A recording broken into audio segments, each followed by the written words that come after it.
Welcome to DT Kane's Epic Fantasy Book Club. I'm DT Kane, author of the epic fantasy series The Aggresfar Saga and the spoken books Uprising. Each week, I read from one of my novels, discuss my writing process, answer your questions, and have general discussions about fantasy fiction. It's like a book club, except I do all the work for you. Find show notes, info about all my novels, and much more at dtkane.com. Here's the show.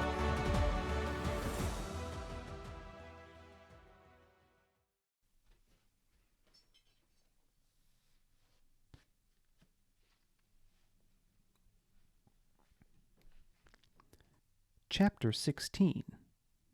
"There's a what down there with him? You heard me," Baz said, still searching for breath. "A worm. Big one." "Come off it, Baztian. You must have been seeing things.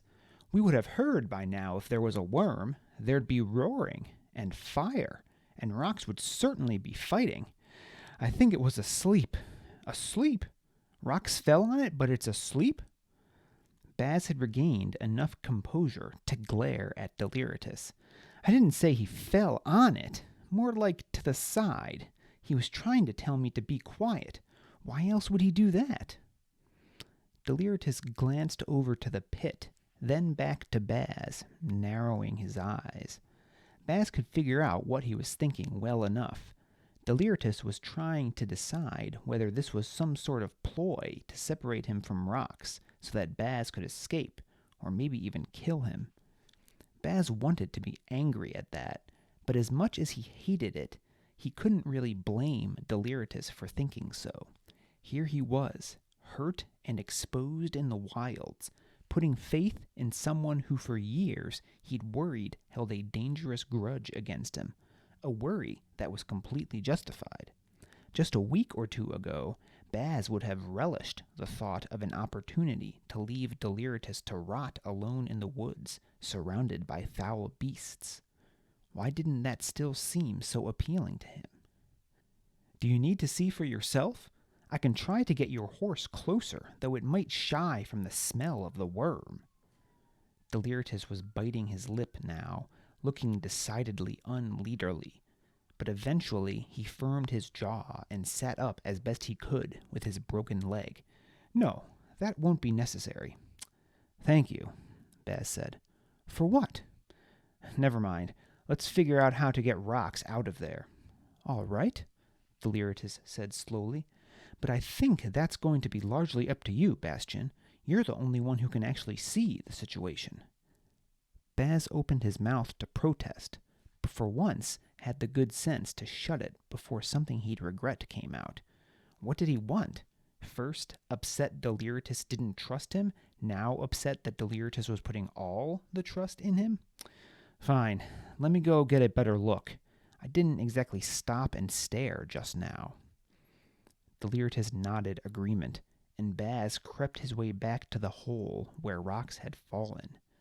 Taking a deep breath and wondering once more why he didn't just leave Deliritous and rocks both, he got down on his chest and peeped over the edge. Even knowing the worm was there, it still took Baz 3 or 4 attempts before he could do more than glance at it.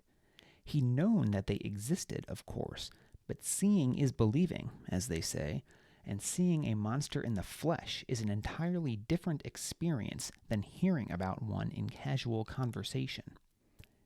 It had a single long length of body, maybe as long as 5 horses together, snout to tail, though it was difficult to tell, as 3/4 of its length was coiled up in a pile on the side of the pit opposite rocks. It emitted a sort of iridescent halo that hurt Baz's eyes, almost as if the shadows themselves were afraid to get too near it. There were no limbs along its great length, which was covered in scales the color of pine needles. Slits just behind its head glowed orange, and smoke curled out from between teeth sharp as knives. Baz could feel the heat emanating off it all the way from the top of the pit, and could smell its breath, a mix of sulfur and something resembling rotten meat topped with honey. The thing was beautiful in its own terrible way, like a finely honed axe grasped tight by an executioner. Rox remained in the same position he'd been in when Baz had first glanced over the pit's edge, not having moved an inch. He was standing toward the worm's tail. His razor, however, lay near the worm's mouth, well out of reach. That explained a lot. If Rox had his razor, he might just be able to hack the worm to pieces. Baz swallowed, thinking over the options, cursing Deliritous all the while for the inadequate preparation he'd given him for a situation such as this. What little spoken power Baz could even pretend to have a proficiency in was focused on fire, which would be useless against a creature that lived with a literal furnace constantly burning within it. He knew Deliritous had brought books of earth and water as well, but Rox didn't have time for Baz to stumble over the pronunciations 6 or 10 times before getting them right. There was that book that sucked the oxygen from the air, but even without the use of its fire, if the worm woke up, it was likely to just thrash Rox with its barbed tail and bulk. For the first time in his life, Baz was looking at a situation that couldn't be solved with a spoken book. Any elemental attack would either be ineffective or the worm would see it coming and pulp Rox. Rox's bald head was sweating, and Baz figured that even the brute of a man was likely nervous, having fallen into that pit. Baz pawed around in the dirt until his fingers clenched around some pebbles. He tossed one at Rox to get his attention, just to let him know he was up there. The big man looked up, brows raised. Then he shrugged his shoulders as if to say, "What's the plan?" Baz almost lifted his hands in reply to indicate, "What do you want from me?" But then a thought hit him, stemming from the pebble he'd thrown at Rox. He'd thrown a rock at Rox. Ha! It was a terrible thought. Well, actually, it was the most sensible plan that had crossed his mind. But no, it was awful. Why would he even think it? Bloody burning books. He held up a finger to Rox, indicating he'd be right back. Baz eased himself back from the pit, then hurried back to Deliritous. "That, metal hook thingy," Baz said. "Where is it?" "The climbing hook? Why didn't I think of that? Just let old Rox climb out." Baz shook his head. There weren't any large trees close enough to the pit to which they could attach the hook, and there was a good chance the sound of him climbing would wake the beast, which would lead to Rox becoming lunch for the worm. He said as much to Deliritous. "Then what do you need the—" Deliritus's eyes widened and apprised Baz as if he were a beggar on the street asking for pages. "You're not going down there, are you?" Baz laughed a bitter laugh. "I'm not that mad, but pretty blasted close to it," he thought. "Come on, the worm could wake up at any moment. It's here." Deliritus fished around in his saddlebag, coming out with the hook and a length of rope. Baz took it without comment and hurried back to the pit. When he got to the hole, he tossed another pebble at Rox and held up the hook and rope, then lowered it down to him. Rox considered it, then glanced at the worm, clearly thinking Baz meant for him to climb. When Rox looked back to him, Baz shook his head and pointed at the razor that lay before the worm, then made a pulling motion. Rox looked to his weapon, then back once more. Baz held up a finger. 1 moment. Pushing himself up, Baz circled halfway around the pit so he was standing above the worm's head. He grabbed the brim of his hat, running his hand along its length. "You better be as fast as I think you are, Rox." "Hey!" Baz shouted, throwing a rock at the sleeping worm. "Hey, nasty scaly fireface!" Wow, that was terrible. He'd never insulted a reptile before, but it got the worm's attention. One eye open, both horizontal and vertical lids sliding back to reveal a yellow orb with a dark slash of a pupil down its center. The eye darted about. Before the worm could fix on the newcomer in its lair, Baz tossed a stone right at the eye. That really got its attention. With a rumble from within the depths of its coils, it stirred, untwisting, and began to rise up, and up, and up. Forget 5 horses. It was easily 10 horses in length. It reared up out of the hole, towering over Baz and swaying from side to side. It opened its mouth and began to speak. It wasn't the common tongue, words that Baz could actually understand as a form of communication. Rather, it was the language of destruction, right from the books, guttural tones that carried suggestions of burning and suffering, heat and pain, calamities and sorrow. For an instant, Baz thought he gleaned some meaning, like it was telling him to be gone, to leave its home.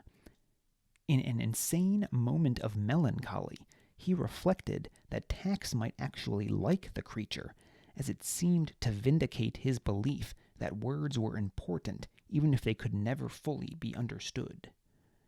The beast continued to speak, chanting in an ululating pattern that vibrated Baz's ribcage. With each passing moment, the fire visible through the slits in its neck grew brighter. Baz considered running or diving to one side, but that would be pointless. The thing would catch him no matter which way he went. From behind, Baz heard Deliritous cry out in consternation and shock. Baz nearly laughed, as the first thing that occurred to him was to hope Deliritous hadn't fallen off his horse, as it would be a chore getting him back on. As if that would matter with the worm bearing down on him. The chanting stopped. The worm reared, a putrid rush of heated air whipping past Baz's face as it inhaled. Perhaps he should have asked Deliritous about that oxygen-depleting book, or taken back the heir's burgundy cloak to test its claimed fire retardation. Too late now. He closed his eyes, waiting for the burn to come. Thrunk. Baz opened his eyes at the strange sound, just in time to see the worm, a look of what could only be described as surprise in its eyes, falling back into the pit, as if its head had been suspended from a string that had just snapped. Its face disappeared from view. Then there was another sound. Thrunk. Then silence. Baz just stood there, mouth hanging open. He looked over to Deliritous. His face looked like Baz felt, as if he'd just run to tome and back with the entirety of the Torchsire Library strapped to his back. Finally, he built up the nerve to edge over to the pit and look down. Rox stood there amidst a mess of scaled coils. He had his razor in one hand, fully extended, its jagged teeth dripping with steaming black ichor. In his other hand he held the worm's head, eyes still open and, quite unsettlingly, still moving from side to side, as if it hadn't figured out it was dead. Rox looked up to Baz, eyes glowing with excitement. He held up the head, as if Baz couldn't already tell he was holding the severed noggin of a fire-breathing monstrosity. "Dinner!" Rox proclaimed. Chapter 17. Baz had definitely thought Rox was joking, but it was roasted worm for dinner that night. After Rox had decapitated the beast, it had just been a matter of figuring out how to get the big man out of the pit. Eventually, they'd tied one end of the rope to Baz's horse and hoisted Rox out. He was covered in the worm's blood and stink, and when Deliritous saw that Rox had brought the thing's severed head up with him, he nearly fainted. To be fair, Baz had grown a bit lightheaded himself. They'd both tried to get Rox to toss the thing away, but he insisted worms were a delicacy in Enigma, and their fangs were good luck charms. They'd put the worm pit behind them as quickly as possible and found their way back to the road without running into any other trouble. After another hour or so of traveling, they'd come out of the forest and into the reach. It was still a forest, but of another kind. Charred, dead stumps surrounded them on all sides, not a single green thing far as the eye could see. Parts of the reach grew a little larger each year as worms expanded their territory, burning down foliage, though Mother Nature's replenishment outpaced the number of worms, and the reach as a whole never proliferated. But neither did it shrink. Whatever had happened the day of the burning had rendered the core of the reach fallow. Worms were not communal and rarely strayed onto the great road. While the worm they just killed would have settled on them for a meal, the creatures seemed to much prefer wood, charred to a crisp, and didn't go out of their way to find humans. That meant the Reach's greatest danger was really its lack of cover. So long as you could find a place out of sight, you were unlikely to be bothered. They had found such a site about an hour after entering the Reach. 2 giant stumps close to one another, partially decayed to form a semi-enclosure. It was a bit snug, but fit the 3 of them without too much trouble, the stink of the worm that still clung to rocks notwithstanding. And there they sat, Deliritous and Baz, each with a half loaf of stale bread and dried berries, sitting forgotten before them as they watched in fascinated horror as Rox dug into the cooked worm. He'd caked the whole thing in mud and stuck it right into the fire beneath the coals. An hour later he'd removed it, cracking the mud away, which pulled away the scales as well. Now he held the hunk of meat in both hands, grease rolling down his arms. He'd taken his mask off, the first time Baz had ever seen him without it. He looked far less intimidating. His nose was crooked, like it'd been broken more than once, and there were a few days' worth of unshaved scruff along his jaw. Besides that, if you didn't notice the size of the rest of him, he looked like a relatively ordinary man of about 30. Well, perhaps a bit more grizzled than typical, but still. Finally, Deliritous found his voice and began talking. For once, Baz was actually glad to hear it, as it was something to do other than battle between his mental disgust at the thought of eating worm and the growling in his stomach the smell of cooked meat had produced. I must say, that whole debacle was rather my fault. My tutors taught me of such traps set by the cityless. They find natural worm layers and cover them up like that, hoping to catch travelers unaware. Worm kills them, and the cityless pillage whatever valuables are left over. So I'm sorry, my giant Rox. Lies, Rox said between juicy bites. I was careless. Stop your lies and speak truths. Baztian saved me and deserves gratitude. Baz raised his eyebrows. Had the brute just thanked him? Yes, well, Deliritous said, suddenly becoming preoccupied with the strips of cloth that held the splint in place around his leg. I suppose young Baztian does have his uses. Baz scoffed, making a point of adjusting his hat in Deliritus's direction. He'd never receive a syllable of gratitude from Deliritous. It seems to me, Baz said, that most of the valuables the cityless could pillage off travelers would be of little use to them out here in the wilds. It's more like they're trying to keep people away. Deliritous shrugged. Perhaps. Who knows what's in their minds? They're lawless savages. Would probably let their kind read and speak if they could. Deliritous trailed off, scowling to himself, then scowling even harder when his eyes danced over Baz's hat. Baz gave a leering smile in return and pointedly adjusted the cap some more. But what Deliritous had said also reminded him of something he hadn't thought of since leaving erstwhile. Remember that cityless they captured just before we left? That did nothing to lessen Deliritus's scowl. The one who nearly killed Delilah, you mean? Yes, that one. Baz took off his hat, turning it over in his hands, thinking of his words carefully.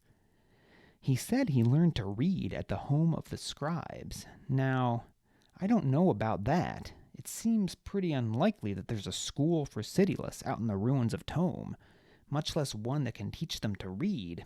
But, Baz shrugged, that guy had been worked over pretty well by the time he said that. Does it make you think there might be something more than rubble and a few books left over from the burning there? Deliritous laughed. Oh, Baztian, I can't blame you. You simply don't have the experience. But cityless say crazy things like that all the time. It's just nonsense. They've spent over 100 years at this point growing up in the wilds. No education or society to civilize them. I mean, did you hear what else that man was saying? Declaimer's transcendence? That's a child's tale. My mother used to scare me with it when I was small. Poppycock. What is a declaimer anyway? Baz asked. Deliritous waved a hand at him. Nothing important, just mindless fiction. Baz wanted to press further, but was interrupted by a slurping from Rox's direction. The Harbour had cracked one of the worm's bones in half and was sucking the marrow from it. Baz said the first thing that came to mind, anything to stop Rox before Baz lost what little dinner he'd managed to eat. So Enigmans really eat those things on a regular basis, Rox? Rox finished with the bone before answering, even holding it up to his eye to inspect whether anything remained within it, then tossing it to the side. He seemed to consider a moment before responding. It was so odd to see his full face. He seemed almost, normal. Just a man thinking over an answer. Yes, he finally said. Rox paused for a long moment again, picking his words like a tailor might mull over different bolts of cloth. But most in the mountains are bigger than that one. Killing them is not so simple. But when we do, we eat, for worms hold no lies. All worms are descended from a single mother, the All-Truth. While all living things contain each of the 5 elements, the All-Truth was made of only 4. She contained no shadow, the element of conceit and uncertainty. There is no food more pure than a worm's flesh. Sounds like you, sort of worship them. We do. Rox nodded with far more enthusiasm than Baz had ever seen the Harbour exhibit. But isn't that sort of like, eating your god? Rox flicked a bit of worm scale off his chin. Perhaps. But when your gods are constantly trying to kill you, all you can do is fight back. Rox shrugged. And once one has been killed, it must be put to use. Death for no reason is a lie. Waste is a lie. Huh, was all Baz could think to say in response. Don't get him started, Baztian. That's all they care about in Enigma, truths and lies. Haven't you ever heard my father dicker with merchants from there? No, I suppose you haven't. In most of oration, we worship the scribes, but in the icy heights, the only religion is truth. Lying is a sin to those people. Oh, Baz said. He'd known that Rox took his vow to protect Deliritous seriously, but beyond that, he never really cared to know anything about the brute. That doesn't sound so bad, Deliritous scoffed. Maybe in the abstract, but just think of how often you need to stretch the truth a bit. Not even necessarily lie, just a harmless fib here and there. A friend asks if you like their horrendous new tunic. My uncle asks if I've read all 527 pages he assigned me. A buyer asks just how old is that horse. Well, how are they so good at trading then? I hear the Duke complain all the time about slippery enigmans. They've evolved the twist of words into an art form, Deliritous said, shaking his head. Most readers rely on their influencers to broker trades, prodding their opposition in the desired direction. But enigmans naturally do it, no books required.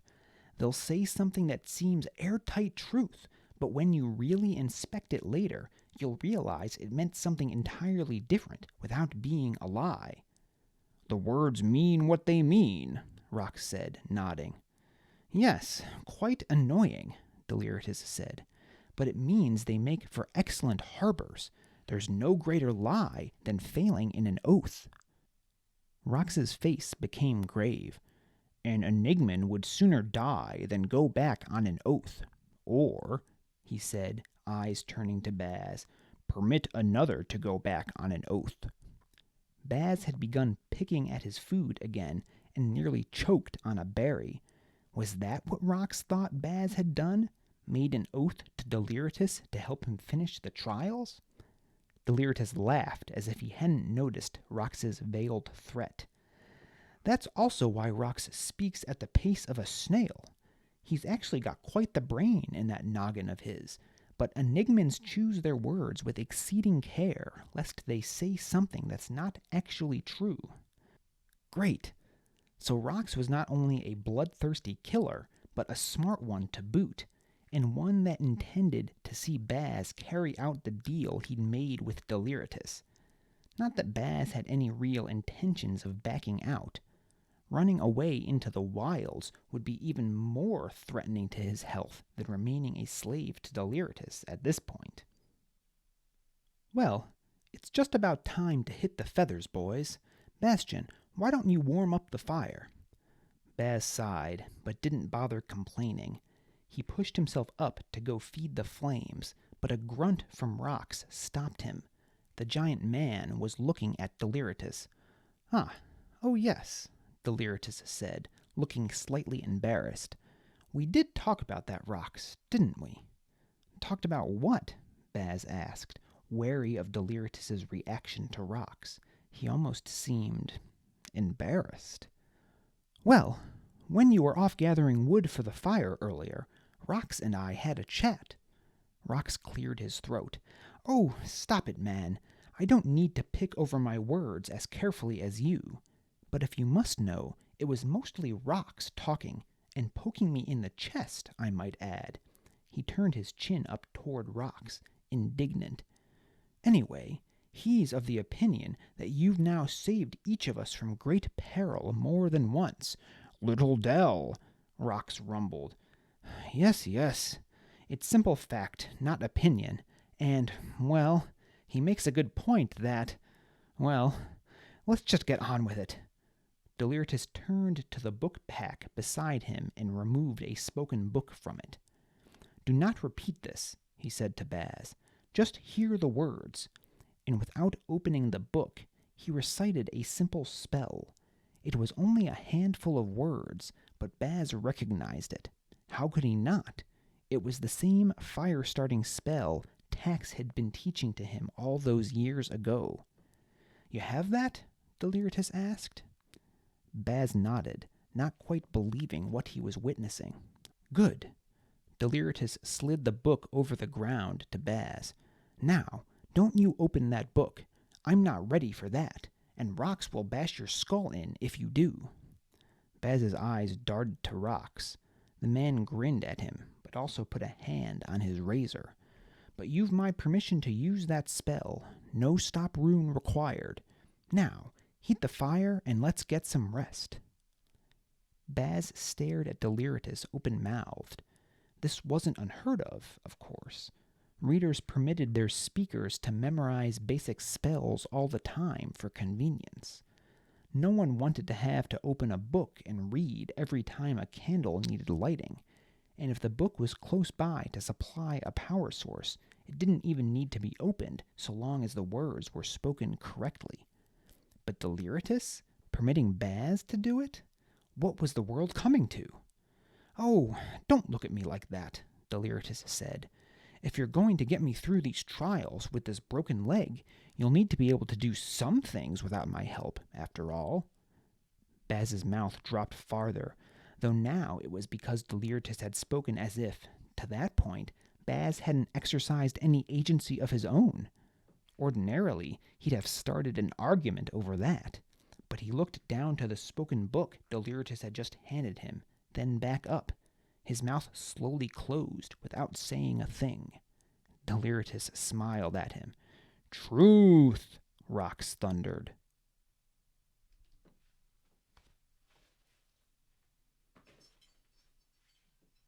All right. Hello, friends. Welcome back to D.D. Kane's Epic Fantasy Book Club. Today is Thursday, April 7th, 2022, as I record this, episode 13 of the podcast. Busy over here in the Kane household. Declaimer's Discovery comes out next week, which is hard to believe because I've got so much more to do for it before it comes out, but that's the good old life of the self-published author there for you. I'm doing most of this stuff by myself. Got to update, and we'll look behind the curtain here as we always do on the analysis portion of the podcast. But just some of the stuff I have to do. It's not just worrying about book 2. I've got to update the front and the back matter of the first book, so it no longer says the book is on pre-order, but it's actually out. And then get that uploaded to all the various sites, and then I have to get the pre-order for the third book set up before I worry about the second book, because I want to put a link to the pre-order to the third book and the second book. And then I have some formatting to finish on the second book, and man, a lot to do, but it's all going to get done. So all of you who have your pre-orders in, do never fear. It will be ready for you April 15th. Let's see, April 15th, 2022, for those of you listening in the future. On top of that, I'm also plugging away at part 4 of the Spoken Books Uprising. Title to be announced. I'll do an unveiling of that, I don't know, sometime after book 2 comes out. That's not going as fast as I want, but, I knew that was going to be the case. Last year I wrote the first 3 books all in 1 year, and now I'm releasing them here, but all I was doing was writing last year. I didn't have the podcast here. I didn't have to worry about book releases, so I'm really saying this more for myself than you guys out there, but I just gotta accept that I don't have quite as much time as I did last year for writing. And that's okay. There's only so many hours in the day, and I have a day job as well. So take some deep breaths and just keep chipping away. Persistence beats talent. 95% of the time. Not a ton to report on the personal front this week outside of the writing, though. My birthday is coming up in a few days here. That's exciting, though. 35 years old sounds kind of hard to believe for me, but nevertheless, looking forward to a fun weekend in Buffalo this weekend, meeting my parents and my sister and her boyfriend. Gonna have a nice dinner, probably have a beer or two. It'll be a good time. Hoping to get a new pair of running shoes for my birthday that I'll be using in my half marathon next month, so fingers crossed for those of you watching on the YouTubes here. And I guess the only other thing is, if you'd like to give me some last-minute help to help make my release a success next week, consider leaving a review of book 1 of the series, the Acktus Trials, which of course is what we're reading here on the podcast together. So if you've finished the book already, or if you feel like you've heard enough of it already on the podcast to leave an honest review, I encourage you to do so, and that'll help me out a lot. Thank you. All right, so onward to Chapter 16. There's a what down there with him? That's our first section here. And right off the bat, our cliffhanger from last week is answered. Rox has fallen into a pit with a worm. A big one, according to Baz. And, luckily Rox didn't fall on top of it, right? So the worm is asleep, so there's a chance to rescue him. Initially, Deliritous doesn't actually believe Baz that there's a worm down there. He looked at him skeptically. And Baz actually understands here instead of getting angry. Deliritous is kind of vulnerable here without Rox, and he's injured. And he's been worried for 10 years that Baz is going to seek revenge on him, which Baz actually admits. Well, at least admits in his head, not to Deliritous, that, just a few weeks ago he would have relished this situation to kind of leave Deliritous alone out in the wilds. But now it doesn't seem nearly as appealing to Baz as it might have in the recent past. Baz continuing his journey here, continuing to change. So Deliritous does ultimately decide to trust Baz, though, which Baz actually tells him thank you, though Deliritous kind of goes over his head, doesn't realize what Baz is thanking him for.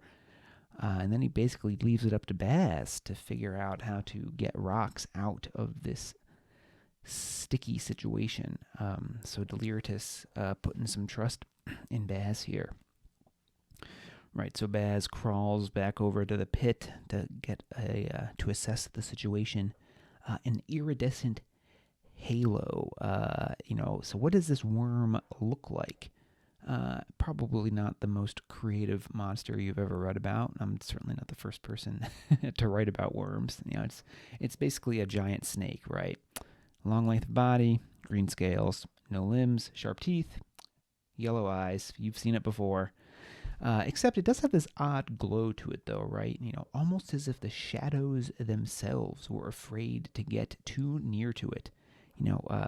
Hold that thought on that description. We'll come back to that in a minute. But okay, back to the action here. So Baz assesses again, like I said, and he realizes he's not going to be able to get out of this using spells. The worm breathes fire, so fire spells aren't going to work. And, that's what Baz is, generally good at, fire. That's what he tells us.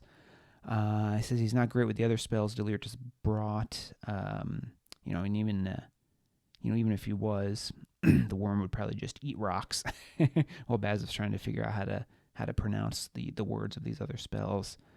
And I like this situation here. I think I've mentioned before, and I'm pretty sure this is a Brandon Sanderson rule of magic, but magic's generally more interesting for what it can't do than what it can do, which may seem counterintuitive at first, but blasting yourself out of a tight spot with fireballs, that's going to be exciting once or twice, right? But it gets boring pretty quickly.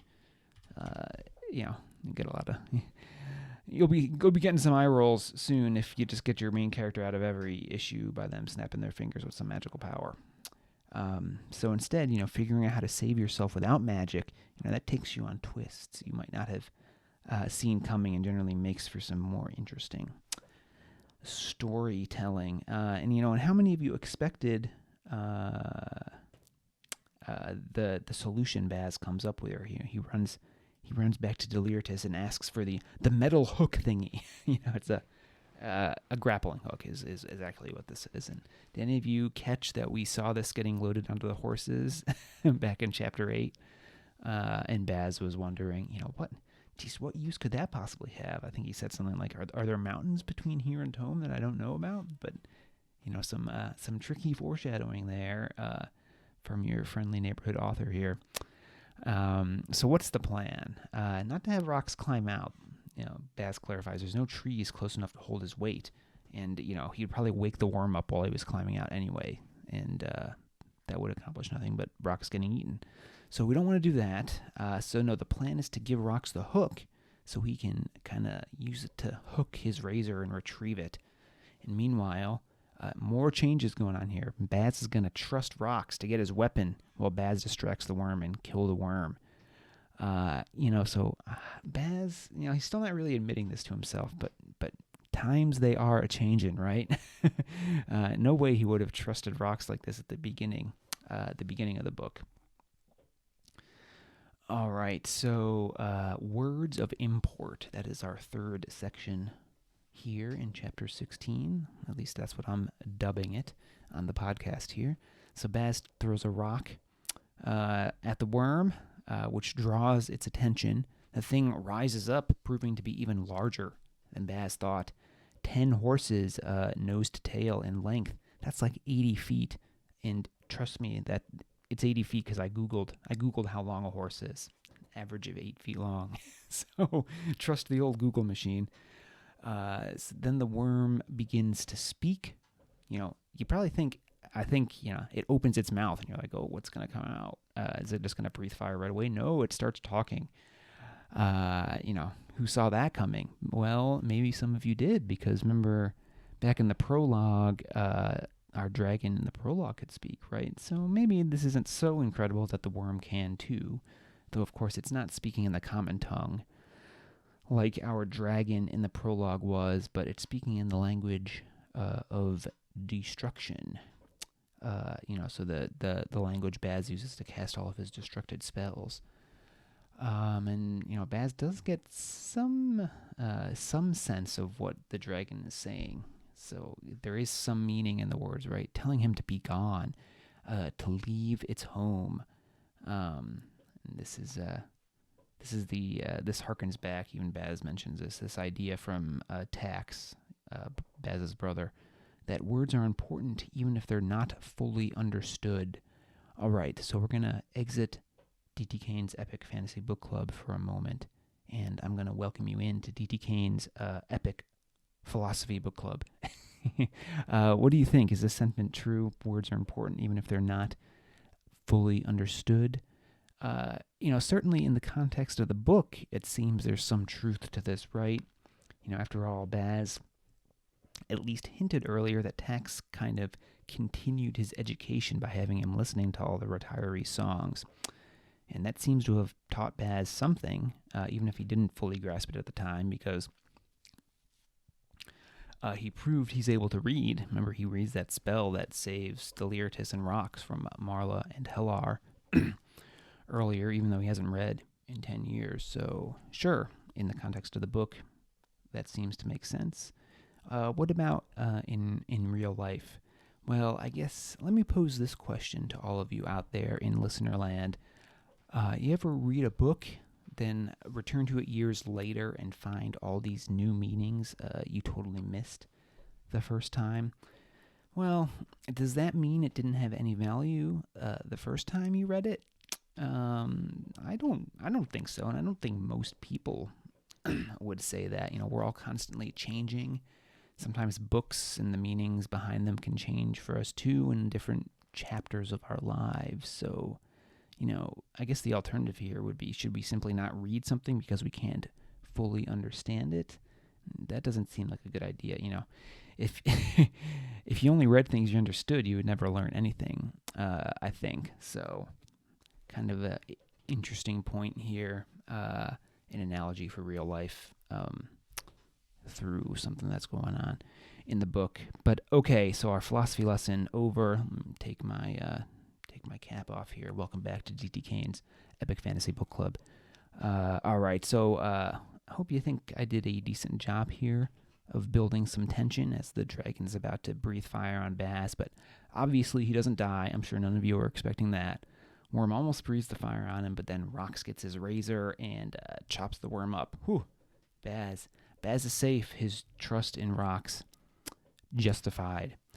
And then we hop right into chapter 17. Good Eats is our first heading here in chapter 17. Right, so we're going from the Epic Philosophy Book Club here to diners, drive-ins, and dives. Food Network, please don't sue me. Rox cuts off the worm's head and brings it with him and cooks it for dinner. Man, apparently they are a delicacy in Enigma. These worms. Remember, that's where Rox is from, the city of Enigma up in the icy heights. So initially, I'm kind of portraying this right as just the typical big brute eating a man's meal. I capitalized man's meal in the script here. Man's meal. But but come on, guys, you ought to know I'm a little deeper than that usually. Not all the time, right? I did in the last chapter. I didn't talk about it, but I'll talk about it here. I had that joke about throwing a rocks at Rox. I'm sure you all hate me, but there you go. But there is some meaning behind this here, besides just bringing a gross worm's head back to cook. We learn Enigmans actually sort of worship worms. Rox tells this quick story that all of them descended from a single mother called the All-Truth. The All-Truth. And while all living things are made up of the 5 elements, apparently the All-Truth had no trace of shadow in her, which is the element of conceit and uncertainty, according to Rox. And we already knew enigmans place a high value on truth, so you can see the appeal of such a creature, right? To them, and Deliritous actually goes so far to say that enigmans don't really worship the scribes. Their religion is truth. So maybe Rox's code here comes a little clearer too. It's not just a matter of keeping to his oath, but truth is important to him culturally or societally. Is that a word? Don't know. But important to where he grew up before he became Deliritus's Harbour, and also that description back in chapter 16 of the Worm makes a little more sense. This kind of the iridescent halo where the shadows seem afraid to touch it. So that's apparently hearkening back to this story that Rox has, where the All-Truth, the mother of all worms, did not have any shadow in her. So it seems that her offspring have at least some of that characteristic as well. Of course, Baz can never, nothing is holy to Baz, right? Isn't that like eating your god, Rox? Sure, but what else can you do when your gods are constantly trying to kill you? You fight back. And it's a big lie to kill something for no purpose. Again, hearkening back, Rox's credo here, no lies. So, if you kill something, you got to put it to use. So Rox takes this head so he can eat it and put it to use. And apparently also its fangs are good luck charms. So we'll see what Rox does with those later on here. This is also just a little interesting tidbit about the magic system here, but this note that all living things are made up of the 5 elements. I'm not sure that was ever explicitly pointed out before this point in the book, but just a nice little world building element there, and the existence of the 5 elements does become a little more relevant as we go deeper into the book and into the series. So just laying the groundwork for that now. A relatively ordinary man. Another significant thing that happens here in chapter 17, Baz sees Rox without his mask on for the first time while he's eating, and Baz is kind of struck by how ordinary he looks, right? If you didn't see, and I'm not directly quoting here, but if you didn't notice how big he was, you'd think he was just a normal man of 30. Well, perhaps a little more grizzled than average. And the changes continue here, right? We already saw the changing relationships in the previous chapter where, trust was being thrown around much more freely than it has been to this point. And, we see Rox actually called Deliritous to task, right, for failing to recognize that Baz saved him. He deserves gratitude, Rox tells us. Baz can't believe it, but Rox basically just thanked him for saving him. Of course, Baz is surprised, but are we really so surprised here at this point? Rox has been showing us for many chapters now that he's not just a dumb brute like maybe we thought he might be in the opening chapters. And like I said a few chapters back in the shop, when Baz picked up his hat, in some ways he's maybe the most moral of our characters here. Baz is still just in denial because of what Rox did to his brother all those years ago. Still, Rox, not all rainbows here, right? While they're talking about Rox's obsession with truth, Deliritous notes how there's no bigger lie than breaking an oath.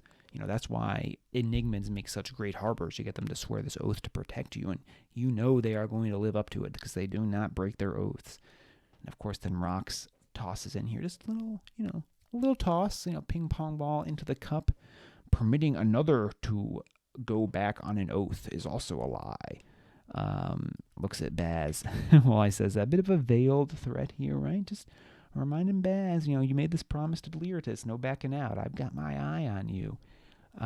So his moral code is a blessing and a curse here for Baz. All right, just a few more things to consider here in chapter 17. It's more like they're trying to keep people away. They briefly discuss the Cityless again in this chapter because Deliritous confirms for us that that pit that the worm was in was likely a Cityless trap. Though he says the Cityless do it so they can pillage valuables off the corpses after the worms kill them. But, Baz points out, does that really make a lot of sense? What are they going to do with valuables out in the wilds? It's more like they're trying to keep people away from Tome, Deliritous. Baz recalls that the Cityless who was captured back in Chapter 5, remember the guy we watched, he was getting tortured and then he got away, or his chains broke and he almost killed Deliritous, and he's really the reason that Baz is on this journey, right? Because he took Delida out of commission, so Deliritous had to bring Baz instead. But, Baz muses whether there might actually be something at Tome that the Cityless are trying to keep them from other than just a pile of rubble. Deliritous brushes this off, of course. They're just uncivilized heathens. Or maybe he calls them savages. But did you notice here how he evades Baz's question about what a declaimer is? It's mindless fiction, Baztian. But why not just answer that? So, that's probably gonna come back here too. What is a declaimer? We'll find out soon enough, but not right now. No stop rune required. So towards the end of the chapter here, another interesting development. Deliritous kind of shocks Baz to silence here, which is shocking in and of itself because Baz seems to always have something to say. But Deliritous lets Baz memorize a spell. Just a simple one to start a small fire, but kind of a huge step here. I mean, just a few chapters ago, Deliritous made Baz stand on the other side of the clearing before he was even willing to read to him. Get a little literary here just for a second, but kind of a nice bit of parallelism here. Parallelism. Would have to re-record that if we were narrating. But parallelism. This is the first spell that Deliritous trusts Baz with. It's also the first spell that Tax taught to Baz. So we're circling the wagons here, just like the Buffalo Bills, right? Coming full circle. Baz is going to grow now. Well, shouldn't say that like a statement, but now, do we think Baz is going to grow to trust Deliritous as much as he does his own brother? That kind of seems unlikely, but the mountains are certainly moving here, if slowly. So I hope you are excited to see where this relationship between Baz, Deliritous, and Rox continues to head as we plow forward in the Acktus Trials here. But that's all for our analysis this week. Next week, we're going to read Chapter 18, and we head into the Firelands. Our merry band will face another challenge, and Deliritous shows us just how much he's changed from that entitled young man we saw at the beginning of the novel. So tune in next week to hear me read Chapter 18, and then we will discuss it together here on the show. All right, this week's quest. I would like you to share your favorite fantasy quote with me, and if I like it enough, I will feature it in a future episode and give you some credit for it. So send those my way, dtkane at dtkane.com. Interested to see what hits my inbox here. All right, and then we will close with my own quote that I have selected this week, as we do every week. This one comes from Brent Weeks, his book, The Black Prism, which is book 1 of the Lightbringer series. And the quote is, "When you don't know what to do, do what's right and do what's in front of you, but not necessarily what's right in front of you." I like the wordplay here and the meaning behind it. Let's unpack this. So when you don't know what to do, do what's right. All right, do what's right. That seems, all right, that's self-explanatory. And do what's in front of you. Well, what does that mean? I think that means, if you're uncertain, well, pick the one thing, what needs to get done now, right? And just do that. Focus on that. You're not gonna be able to get anything done if you're just scattershot and you're trying to do 10 things at once. Focus, what's important, and get that done. So when you don't know what to do what's right and do what's in front of you, but not necessarily what's right in front of you. What does that mean? That would seem to mean, don't take the easy way, perhaps, or the right answer isn't always necessarily the obvious one, the thing that's right in front of you. So when you're trying to decide what is right, you need to think about that, go deeper than just doing the easy thing or the obvious thing. And then I suppose as well, that also means, the most important thing that you need to do right now may not be the obvious thing that's right in front of you. Consider your priorities and, what should you actually be doing, not what is easy. So there you go. Maybe we bled over into the philosophy club a little there too with the quote, but I hope you enjoy those quotes. Hope they get you thinking, and I like connecting the fantasy quotes here back to the real world. I think that's one criticism some people who don't read fantasy have, is I can't believe it. How can you read that stuff where nothing is real? But sometimes stories are just as real or even more real than real life, because they let you tackle some difficult issues that are hard to tackle head on. But if you tackle them in a fantasy environment, it makes it a little easier to digest them. But I think that's enough of the philosophy for this week, and that's enough of the podcast for now.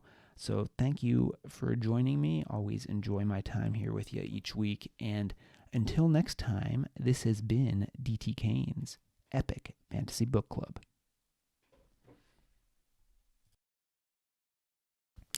Thanks for listening to D.T. Kane's Epic Fantasy Book Club. If you liked today's episode, please consider rating and reviewing wherever you listen to podcasts. If you're watching on YouTube, give this video a thumbs up if you liked it, and hit that subscribe button and the bell so you get notified whenever new episodes become available. If you'd like to listen to back episodes or review the show notes, visit dtkane.com/podcast. D.T. Kane's novels are available for purchase at most major online retailers, or you can purchase directly from his website at www.dtkane.com/books. You can receive a free short story and sign up for D.T. Kane's mailing list at dtkane.com/email-signup. If you'd like to connect, you can find D.T. Kane on Facebook at D.T. Kane Author, or Twitter at D.T. Kane Author, or send D.T. Kane an email at dtkane@dtkane.com. See you next week.